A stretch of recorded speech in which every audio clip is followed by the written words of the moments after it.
বাক্সাৰ হোৱনখাটাত বিজেপিৰ নিৰ্বাচনী কাৰ্যালয় মুকলি যিমানেই বৰভূমিৰ নিৰ্বাচনৰ দিন চমু চাপি আহিছে সিমানেই যেন ৰাজনৈতিক দলসমূহৰ তৎপৰতা বৃদ্ধি পোৱাটো পৰিলক্ষিত হৈছে বাক্সা জিলাৰ 25 নং বাগানপাৰা পৰিষদীয় সমষ্টিৰ অন্তৰ্গত হোৱনখাটাত বিজেপিৰ নিৰ্বাচনী কাৰ্যালয় মুকলি কৰে অসম চৰকাৰৰ কেবিনেট মন্ত্ৰী জয়ন্ত মল্ল বৰুৱাই শুভ উদ্বোধন কৰে কাৰ্যালয়টোৰ বিভিন্ন প্ৰান্তৰ পৰা বিজেপিৰ নেতা কৰ্মীসকল আহি কাৰ্যালয়ত অংশগ্ৰহণ কৰাও পৰিলক্ষিত হয় আপোনালোক সকলোৱে জানে যে অহা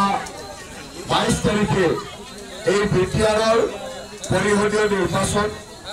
এইবাৰ এই পৰিষদীয় নিৰ্বাচনৰ কাৰণে ভাৰতীয় জনতা পাৰ্টিয়ে আপোনালোকৰ মাজত এগৰাকী অত্যন্ত সুদক্ষ আৰু অভিজ্ঞ ব্যক্তিক মনোনয়ন দিছে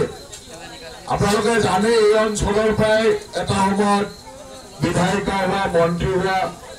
এজিপি দলত আছিল তেতিয়া মন্ত্ৰী হৈছিলে ৰেখাৰাণী দাসবৰু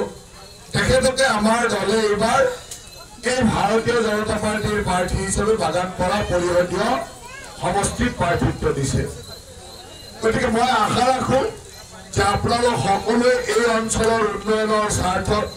সকলো মানুহৰ সুৰক্ষাৰ স্বাৰ্থত শ্ৰীবৃদ্ধিৰ স্বাৰ্থত আপোনালোক সকলোৱে ভাৰতীয় জনতা পাৰ্টিৰ প্ৰাৰ্থী ৰেখাৰাণী দাসবৰু ডাঙৰীয়াক প্ৰথম ফুলৰ চিহ্নত ভোট দি বিপুল ভোটেৰে বিজয়ী কৰিব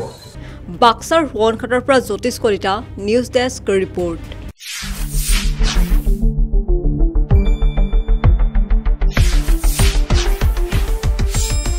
শুদ্ধ আৰু বিস্তৃত বাতৰিৰ বাবে চাই থাকক নিউজ ডেস্ক ৰিপৰ্ট।